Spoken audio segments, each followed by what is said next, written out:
നമ്മൾ ഇന്ന് ഉണ്ടാക്കുന്നത് മട്ടൺ റിബ്സാണ്. ഇത് വളരെ ഹെൽത്തിയും ടേസ്റ്റിയുമായിട്ടാണ് ഉണ്ടാക്കുന്നത്. കുട്ടികൾക്കും യുവതിവാക്കൾക്കും വളരെ ഇഷ്ടപ്പെടുന്ന രീതിയിലാണ് ഞാൻ ഇന്നിപ്പോൾ ഇവിടെ ശരിയാക്കുന്നത്. ഇത് ഇനി നന്നായി വേവിക്കാൻ നോക്കാം. അതിനുവേണ്ടി ഒന്നെങ്കിൽ നമുക്കൊരു കുക്കർ എടുക്കുക, അല്ലെങ്കിൽ ഇതിന് ചേരുന്ന ഒരു പാചകം ചെയ്യാൻ പറ്റിയൊരു പാത്രം എടുക്കുക.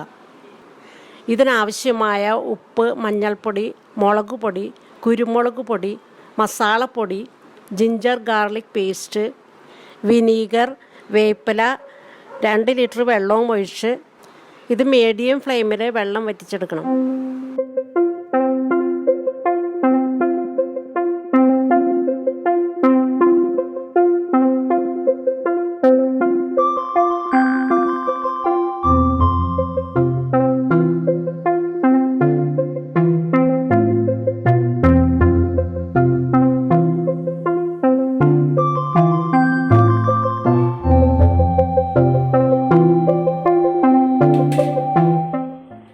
ഇത് വേവാൻ ആവശ്യമായ സമയം 10 മിനിറ്റാണ്.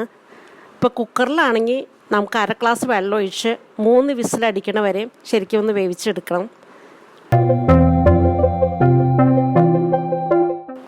ഇത് വെന്ത് ചൂടാറിയതിന് ശേഷം നമുക്ക് ഈ റിബ്സിനെ ഓരോന്നായിട്ട് തിരിച്ച് മുറിച്ചെടുക്കാം.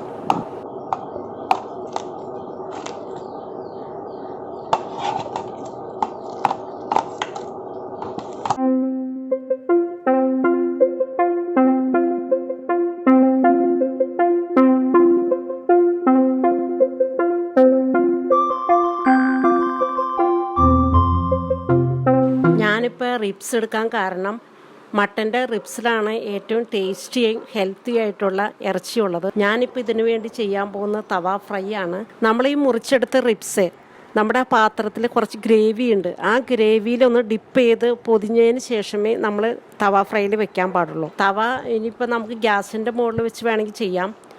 ഞാനിപ്പോൾ പുറത്തെ അറ്റ്മോസ്ഫിയറിൽ കരി കത്തിച്ചിട്ടാണ് തവ വെച്ച് ചെയ്യാൻ പോകുന്നത്.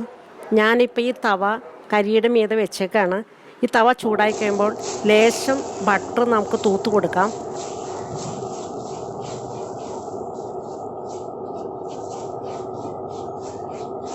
അതിനുശേഷം ഈ റിബ്സ് ഓരോന്നോരോന്നായി പറക്കി വയ്ക്കാം.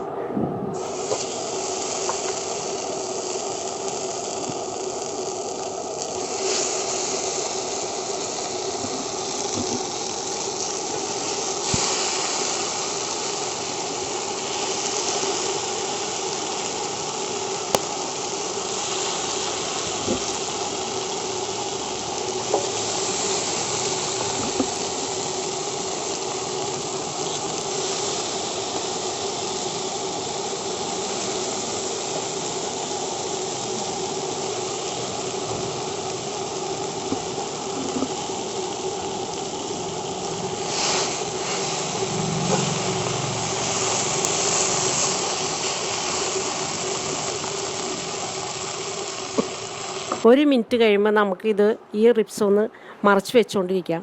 അതിനുശേഷം ഇതിൻ്റെ മുകളിൽ കുറച്ച് വെജിറ്റബിൾ ഒന്ന് കട്ട് ചെയ്ത് നിരത്താം. ഇത് ഇടയ്ക്കിടയ്ക്ക് ഒന്ന് തിരിച്ചും മറച്ചൊന്ന് വെച്ചുകൊണ്ടിരിക്കാം. മാക്സിമം 5 മിനിറ്റ് മതി ഇത് റെഡി ആവാനായിട്ട്. അതിനുശേഷം നമുക്ക് ഇത് സെർവ് ചെയ്യാം.